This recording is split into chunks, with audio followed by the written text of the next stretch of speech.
Assalamu alaikum jami'an wa rahmatullahi wa barakatuh. Welcome to all of you, to those who, some of you drove about 4 hours to get here from Iowa, different cities in Iowa and Nebraska, and special welcome to Ron and Imad and Victor, your neighbors here at different churches. We welcome them warmly tonight to this important, and also the lady in the back. Sorry if I didn't get your name. This is an important occasion for us. It's the anniversary of the birthday of the daughter of our Prophet Muhammad sallallahu alaihi wasallam.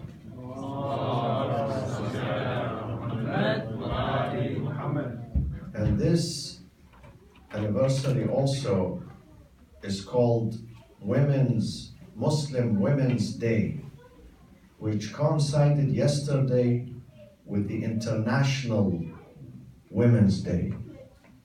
And it happens maybe once in 1,000 years.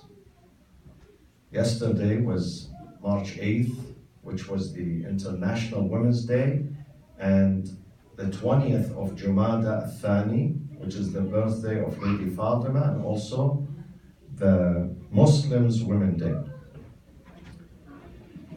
Bismillah ar-Rahman ar-Rahim. Alhamdulillahi Rabbil Alameen. والصلاة والسلام على أنبياء الله جميعا وعلى سيدهم وخاتمهم حبيب إله العالمين أبي القاسم المصطفى محمد وعلى أهل بيته الطيبين الطاهرين وأصحابه المنتجبين ومن تبعهم بإحسان وإيمان إلى يوم الدين. May the peace of the Lord be upon all of his messengers, Noah, Abraham, Moses, Jesus, and Muhammad, and the progeny and the family of Muhammad, and his righteous companions. And may the peace of the Lord be upon you and with you, my friends, my sisters and brothers. You are celebrating your 5th year of the opening of this Islamic Center. I was here, I think, during the opening. And hopefully next time when I'm in Omaha, you will be in a bigger place, because the place is overflowing. And I hope the city of Omaha does not know about the attendees, the number here, the capacity. And this is something very promising, that Islam is making progress in the heart of America. Islam is the religion of peace and fraternity and love and compassion. Islam shares with Christianity and other divine religions, share with them this universal principle that upholds human values. There is something in common between us, and that thing is that our religions, whether Christianity, Judaism, Islam, they all respect the human as a human, regardless of his or her religious or doctrinal orientations. Imam Ali alayhi salam says, الناس صنفان فإما أخ لك في الدين أو نظير لك في الخلق. People on earth, they fall into 2 categories. Either they are your brethren in faith, or they are your equal in creation, your equal. People are your equal, even if they don't share the faith with you. They have different faiths, different ideologies, different religions, but still they are equal to you. And therefore they deserve respect, and they deserve help, and they deserve attention, and they deserve love. This is one of the fundamental principles of Islam. Ya ayyuhan nasu inna khalaqnakum min dhakarin wa untha. Chapter 49 says, O mankind, we have created you from a male and female, and we made you into nations and tribes, so you recognize each other. لِتَعَارَفُوا. the reason why we have different races and different cultures and different languages, that we may recognize each other and appreciate each other and learn from each other. This is why we have different colors in this life.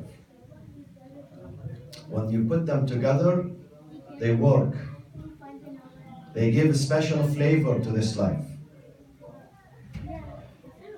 When we speak about Lady Fatima was a special, not just because she's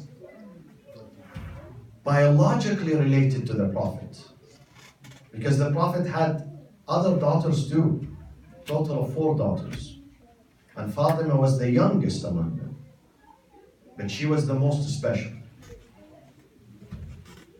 Not because of favoritism, not because of discrimination against her other sisters, but because of her merits and her credentials and her capabilities and her sacrifice.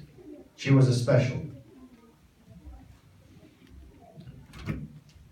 When she was a girl before her marriage, she dedicated her life to protect her father.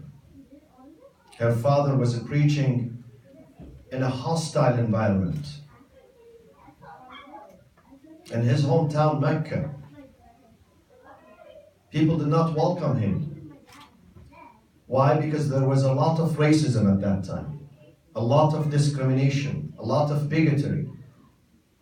And some people were thriving on racism. They wanted racism to stay. Some people, they owned slaves. Some people were rich at the expense of others. Some people were exploiting the society and the poor and the needy. And Muhammad came to change all these things. Muhammad sallallahu alayhi wa sallam came to bring justice, social justice. If we don't have social justice, there is no meaning in this life and there is no value in this life. We are not cattle living in farms. We are humans.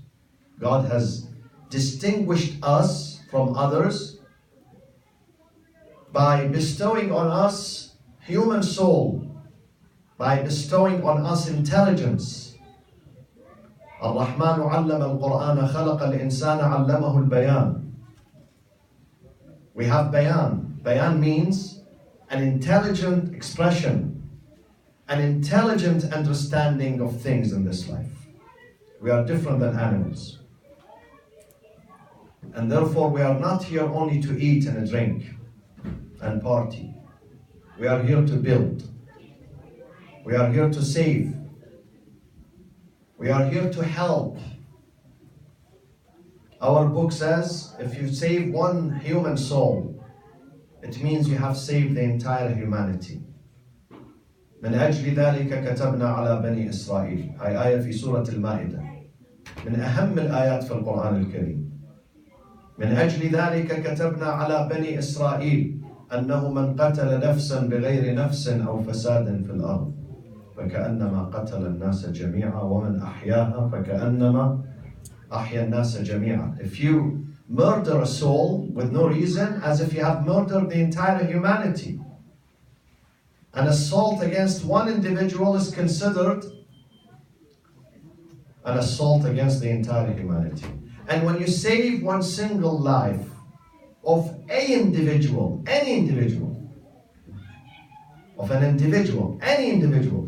doesn't have to be your neighbor, doesn't have to be your cousin, doesn't have to be your race and your color. Once you save the life of any individual, as if you have saved the lives of the entire humanity. This is one of our fundamentals of our book. This is in chapter 5. In chapter 5, God is telling the Muslims through Prophet Muhammad that we have enjoined on the children of Israel before you, thousands of years before you, this law. If you save one, it means you have saved all. If you kill one, it means you have killed all. Because the life of the people is sacred in Islam. and what is happening, the killing that is happening in Syria and in Iraq and in Yemen and in other countries is unacceptable. These are crimes against humanity. These does not have Quranic principles or biblical principles. These are against the Bible and against the Quran and against the Torah and against all divine scriptures. We are here to build. Our mission here is to build and to save. And every day for us is a day of an opportunity. Every single morning, every single evening, it's an opportunity for us to save others and guide others and bestow dignity upon others. That's the beauty of life. The most important thing in this life we learn from the life of the Prophet and his daughter Fatima الزهراء alayhi salam is relationships. Everything is going to go. We are not staying here forever, neither our buildings are staying. We are here for some time. We are here to be tested by God. Many people ask, why God hasn't created me? Is there any purpose? Is there any reason? Yes, there is a purpose and there is a reason. You are here to be tested, to work. لِيَبْلُوَكُمْ أَيُّكُمْ أَحْسَنُ عَمَلًا. This is in the book. God created you to test you, to see which one of you does the best, works the best. أَيُّكُمْ أَحْسَنُ عَمَلًا. We are not here to stay. We are here to be tested. Then we're going to be transferred somewhere else, someone higher and more sublime, somewhere eternal. And we believe in that. We believe in the day of judgment. In the same way we believe in the existence of God and in the monotheism of God, we believe that there is a day of judgment, there is a day of accountability. Everything we do, everything we say in this life is going to be recorded. Some criminals in this life, they can get away with their crimes. But in the day of judgment, no one can get away. Because the judge there is not someone from the Supreme Court or the Superior Court. The judge there is God Himself. And God is the ultimate judge and the ultimate controller of the day of judgment. وَكُلَّ إِنسَانٍ أَلْزَمْنَاهُ طَائِرَهُ فِي عُنُقِهِ وَنُخْرِجُ لَهُ يَوْمَ الْقِيَامَةِ كِتَابًا يَلْقَاهُ مَنْشُورًا اقْرَأْ كِتَابَكَ كَفَى بِنَفْسِكَ الْيَوْمَ عَلَيْكَ حَسِيبًا من اهتدى فإنما يهتدي لنفسه ومن ضل فإنما يضل عليها ولا تزر وازرة وزر أخرى وما كنا معذبين حتى نبعث رسولا. Ram, Imad and Victor, if you make some time, take the Quran. There is a good translation which just came out 3 years ago. It's called The Study Quran. The Study Quran. And the author is Sayyid Hussein Nasr, and the people who translated this version are Muslims and Christians, both Muslim scholars and Christian scholars who translated this Quran. And read chapter 17. The name of that chapter is the Children of Israel. Probably this is one of the best chapters among the 114 chapters. Abu Ahmed سكت النشوة. This is one of the best chapters. In every verse of this chapter, you have to stop and reflect. It's filled with realities and truth and wisdom. And we need to read these laws. In such a tumultuous world where we live in, we need to get enlightened and inspired by the Quran.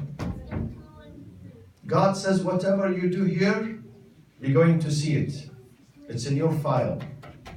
You come there and you see your deeds. your actions, whether good or bad. No one can get away with any crime. So we believe in the day of judgment. And therefore we have to be more responsible.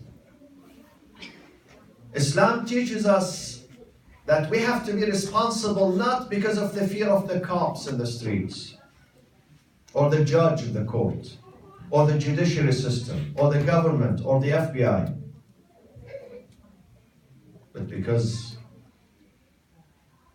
for the reverence of God and the love of God, and because we're going to be held accountable for everything we do and everything we say.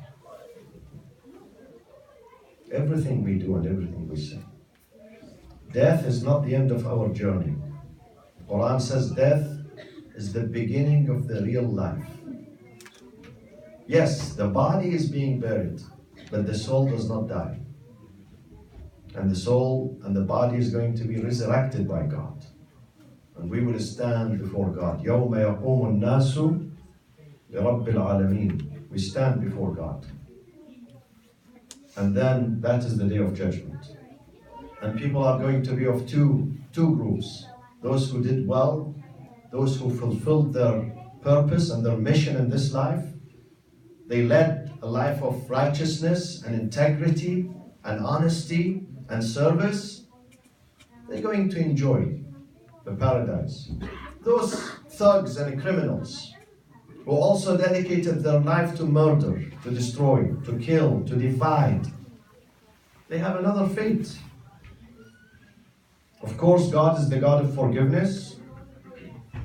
God is God of love, not hate, but also God is God of justice too.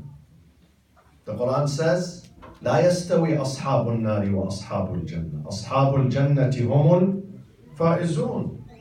The good people are not equal with the bad people, with the evil. We don't put them together there. The bad people and the evil people, if they don't repent, if they don't go back to God, if they don't correct their corruption, if they don't correct themselves, they should not expect God to bestow mercy on them. They should not. Because this goes against God's justice. And this is an incentive for us to go back to God. God has opened the gates of mercy for us. Anytime, not just a Friday, not just Sunday. 24/7 He's there. 24/7. He's willing to accept us and receive us. And if we are sincere, He's willing to forgive us. No sin is greater than God's mercy and God's forgiveness. No sin. No matter how that sin is terrible and heinous, it's not bigger than God's mercy. Someone committed very terrible crime during the time of the Prophet, and then he regretted that. So he came to the Prophet. He said, my crime is so terrible, I can't even mention it to you. I can't mention it. The Prophet said to him, is your crime bigger or the heaven? He said, my crime is bigger than the heaven. He said to him, is your crime bigger than the oceans? He said, yes, my crime is bigger than the oceans. Is your crime bigger or the earth? He said, my crime is bigger. Then the Prophet said to him, is your crime bigger or the mercy of God? This man said, no, I believe the mercy of God is bigger. We have a very famous supplication we recite every Thursday night. Every Thursday night. If you go to this place and many other places around the nation, they recite this supplication, Dua Kumail. It begins with this sentence, Allahumma inni as'aluka birahmatika allati wasi'at kulla shay. Oh Lord, I am asking you by your mercy that encompasses everything in this universe. Everything in this universe. Nothing is bigger than God's mercy. Provided that we are sincere. We have the willingness to go. Because it is also by invitation only. Those who are mired in corruption, they would not get the chance to go back. So it's an invitation from God for us to go. And He sends this invitation constantly. Some of us are lucky to read God's emails and WhatsApps to us, and some of us, we neglect them, we don't look at them. This invitation comes to you every single night, every single day. قُلْ يَا عِبَادِيَ الَّذِينَ أَسْرَفُوا عَلَىٰ أَنفُسِهِمْ لَا تَقْنَطُوا مِنْ رَحْمَةِ اللَّهِ إِنَّ اللَّهَ يَغْفِرُ الذُّنُوبَ جَمِيعًا. O Muhammad, say to my servants, do not give up on God's forgiveness and God's mercy, because God is willing to forgive all sins. Some of us are lucky enough to accept the invitation and respond to God, and some are too busy with this life, with the glamour of this life. My friends, Fatima الزهراء alayhi salam is special for us because she's not just the daughter of the Prophet, she was the best wife to Ali ibn Abi Talib. Being the daughter of the Prophet, many of the Prophet's friends and followers and companions asked for her hand to marry her. Many. Some of them were very wealthy, and they came to the Prophet and they said to him, I want to marry your daughter in return for this much money. The Prophet was angry. He said to them, my daughter is not for sale. I'm not selling her. I don't need money. I'm looking for someone who honors her, who respects her. I'm looking for someone who would be a good husband and a good partner and a good friend, so they can build the best family and raise the best children. Until one man came. That man was a farmer. He was not a Secretary of Defense. He was not, a merchant. He was not a businessman. He was a single farmer at the age of 24. He did not have money. The Prophet, he knew him very well, but he asked him, what do you have? What do you own?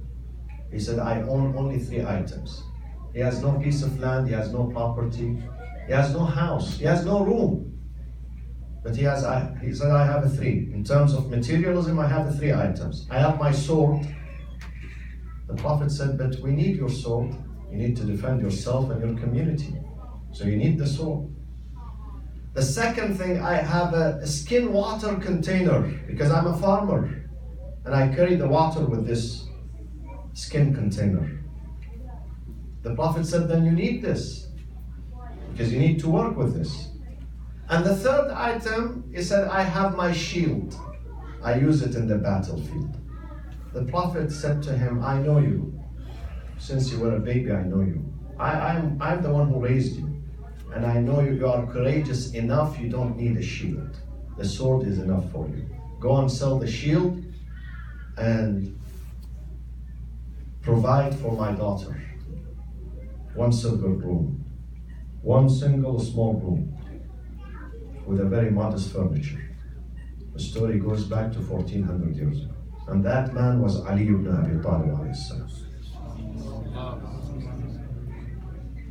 Fatima, the daughter of the Prophet, was wise enough. Though many rich people came, proposed to her, but she refused them.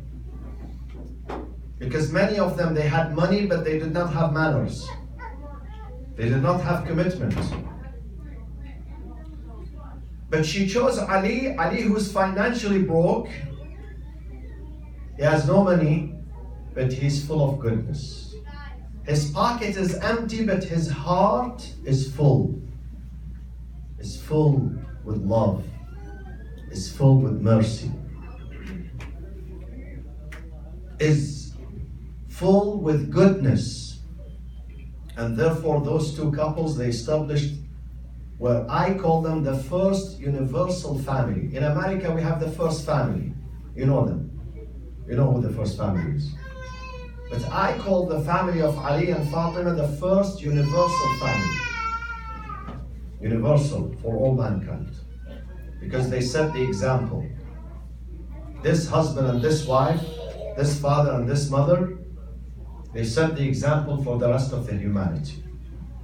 Despite living in poverty and deprivation, but they produced the best 4 children, Hassan and Hussein and Zainab and Kulthum, 2 boys and 2 girls.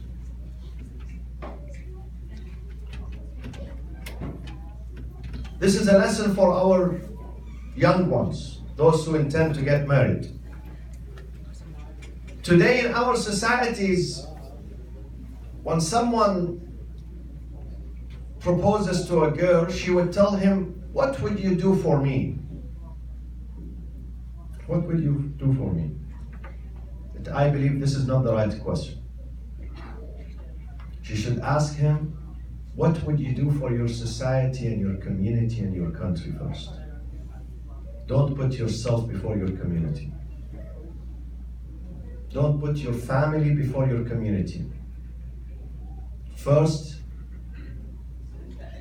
you put your country first, and then your community, and then your family, and then yourself. The right question is, what would you do for people? Not just me.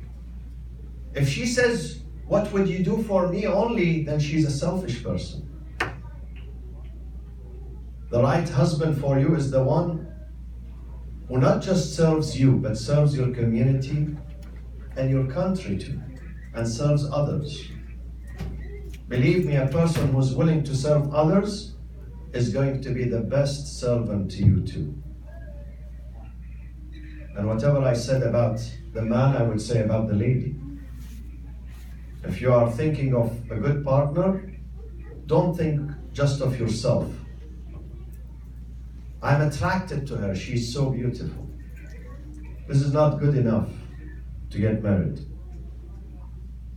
She might be physically attractive, but maybe inside is not very attractive. You need a lady who's not just a wife to you, but a mother for your children too. A good sister to her siblings, a good daughter to her father, a good citizen to her country, a good neighbor to her neighbors too. That is a person that you feel safe with him or her.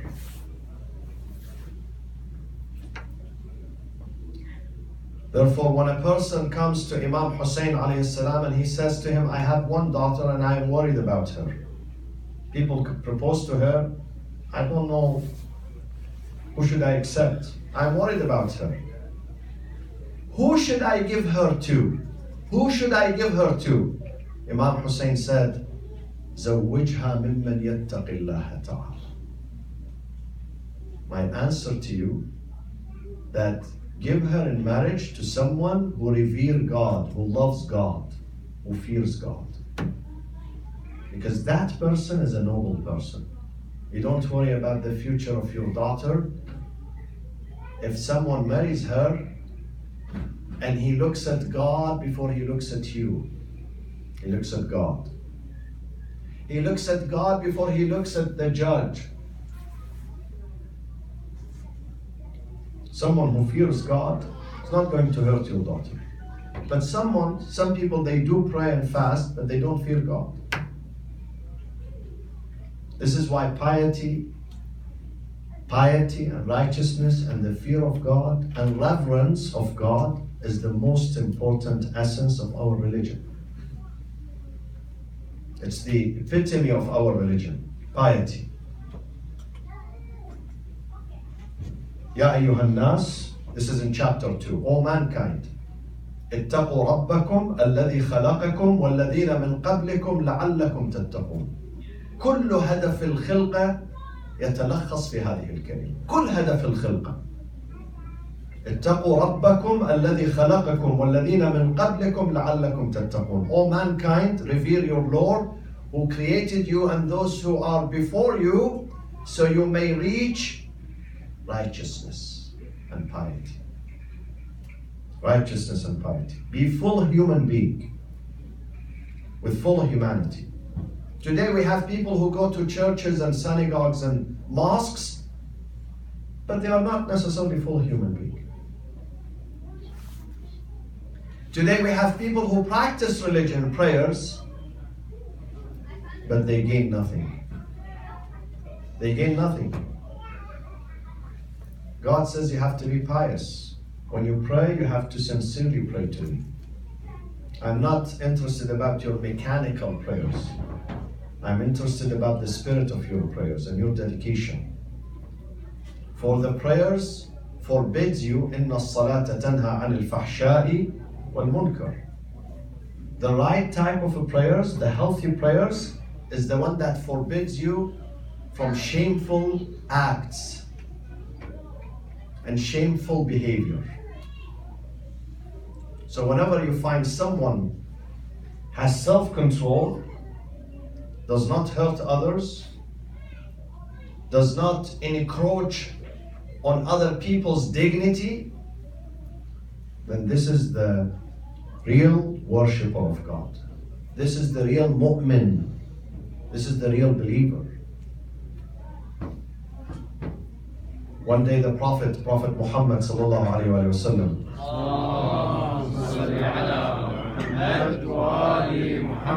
was asked, who is a Muslim? He answered, very short answer, very short. Definition of a Muslim, he said, Al-Muslimu man salima an-nasu min lisanihi wa yadihi. A real Muslim, a true Muslim, a true believer, a true submitter to God, is the one that the entire people who live around him, they feel peace. They feel peace. They are immune of him, of his physical assault or verbal assault. He would never assault anyone. He's the most peaceful. This is a real Muslim. This is a real worshipper of God. And today, this is how we should raise our children. When people feel safe with you, you are the best person.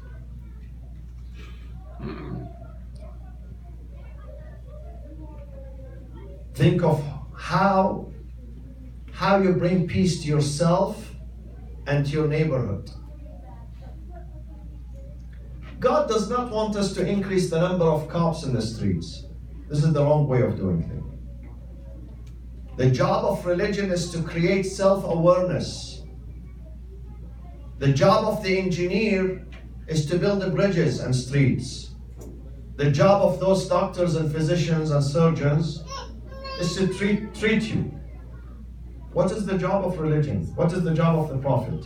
Is he here to build airports and bridges and infrastructures, or to bring electricity to our home? Neither one. Is to make us real a human being. Is to make us peaceful being. Peaceful being. This is the job of the Prophet. This is the job of religion. To make you real a human being, so you don't hurt anyone. Before you hurt, you would think about the consequences. This is the job of religion. In a society where people disrespect each other, even if we have mosques and churches, it means that these mosques and churches and synagogues are failing. They are artificial ones, not real ones. Because you don't see the effect on the society. Why do we people go to pray in the mosque? To learn better.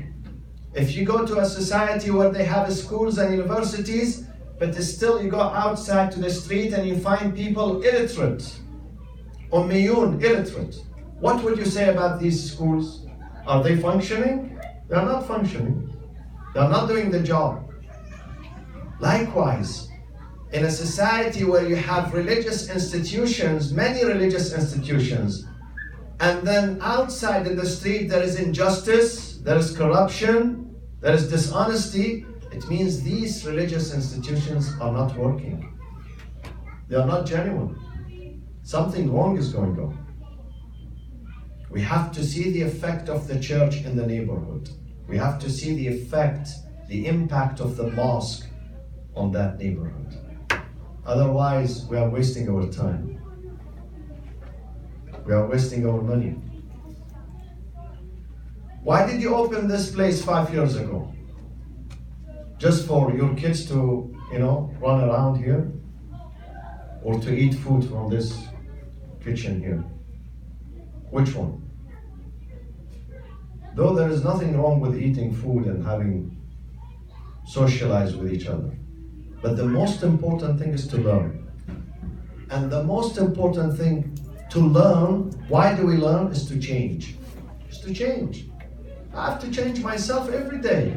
Every day. Every day is a day of learning for me. Every day is a day of transformation for me. This is why we need Islamic centers and mosques, religious institutions.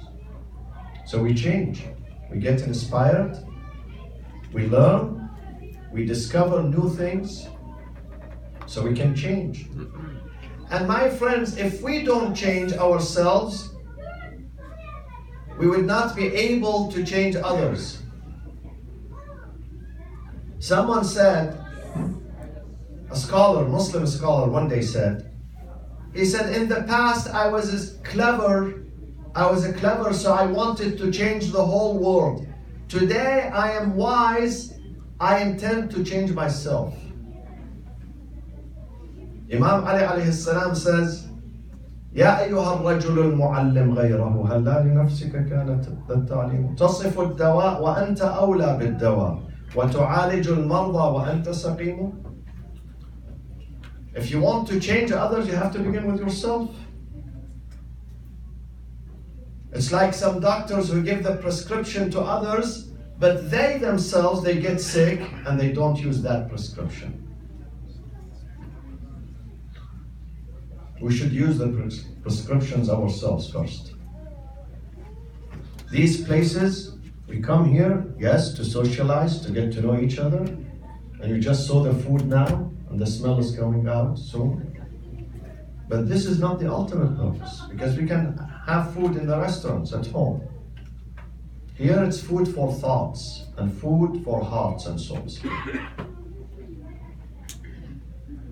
Come here to know the meaning of life, why I'm here, why God created me, what should I do next, how should I correct myself, how should I correct my behavior, how should I build good relationship with my family, with my neighbors, how can I serve, how can I invest for my tomorrow.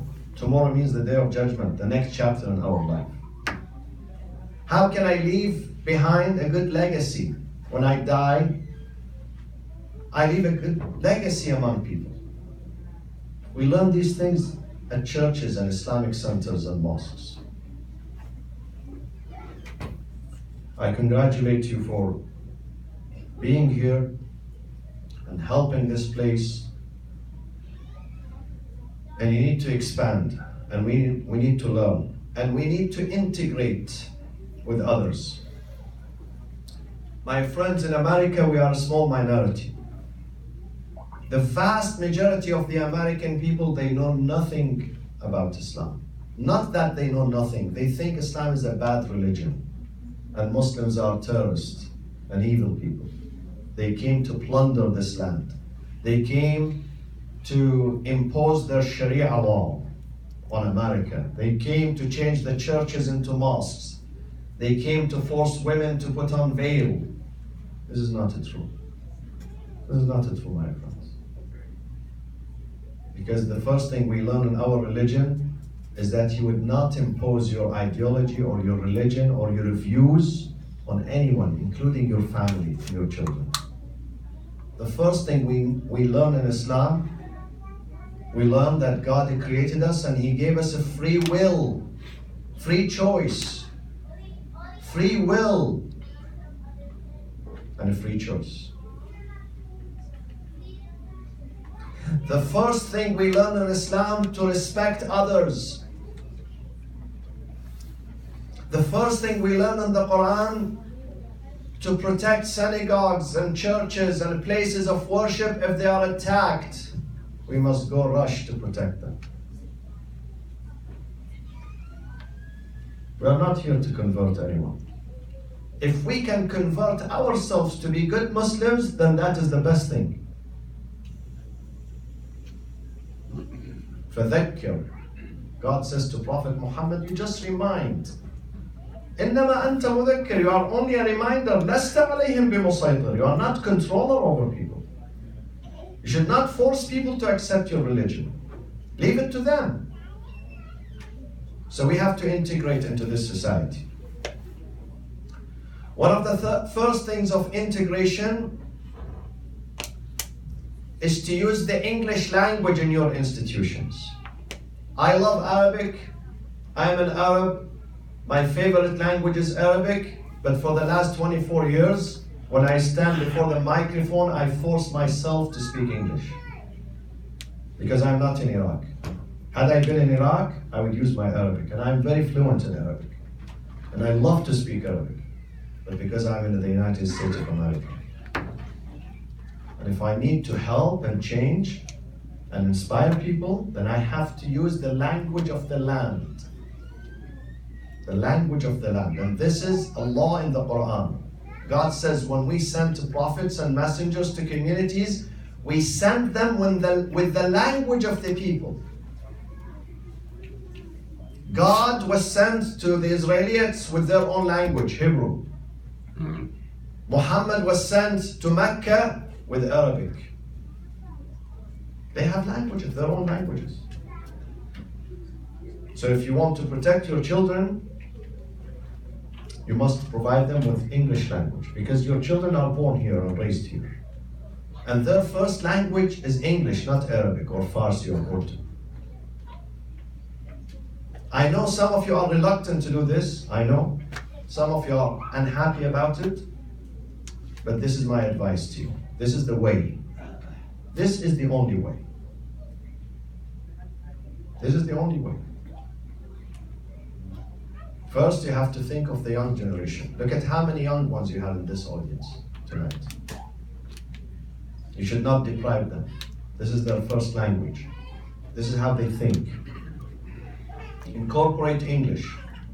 Yes, you may teach Arabic so you can learn the Quran. This is something very good.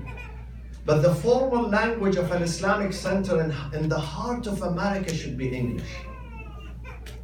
You may have other programs in Arabic and other languages, no problem. But the main one, it has to be in English. Number two, my friends. What are we doing tonight? Whom we are celebrating? Which life and which legacy of which person? Can you tell me? Huh? Fatima al-Zahra. Who's Fatima al-Zahra? She's the daughter of the Prophet. Is she male or female? She's female? Are you sure? Okay, thank you. Then if Fatima is female and you care about her and you celebrate her birth and her legacy and her life and you try to learn from her, you have to respect women. Women are our equal partner in this society. You know what I did when I opened the Islamic Center in Orange County? I put men and women together in the same room. I don't put women at the back and women in the front. That does not work here. It might work in Afghanistan, it might work in Iraq, in Iran, in other countries. But in America, it does not work.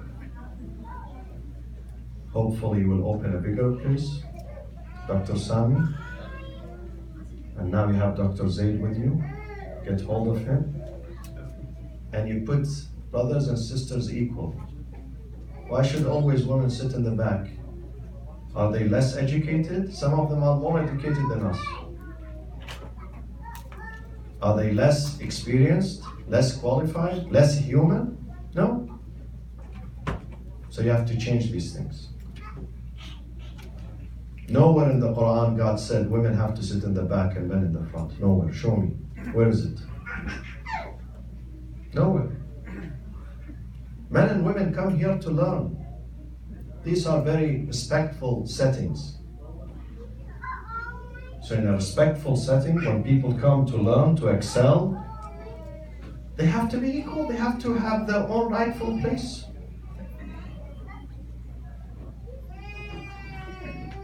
And you have to encourage your women.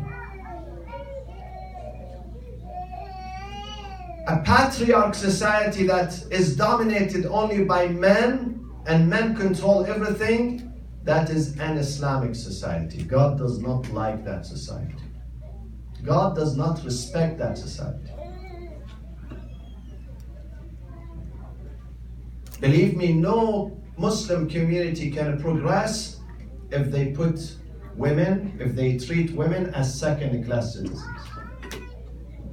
That country and that society would never progress in this life, would never move forward. We have to respect them. We have to encourage them. Encourage your daughters to go to school. Encourage your daughters not just to be wives and mothers, but to be builders of their own communities and societies. I always tell, I have one daughter, 4 children and 1 daughter. I tell her, Daddy, I want you to be a professor at the university. She's going to law school. Because I want you to give to the society. Sometimes I give, but I'm a male. My giving is different than her contribution in her giving. She's a female. I cannot convince the American people that my religion respects women if I don't allow my daughter and my wife to be partners in the society. I don't. I can't convince them. Oftentimes, we the men, we speak about women's right. This is not right. We have to allow our women, our daughters, our sisters to speak about women's right.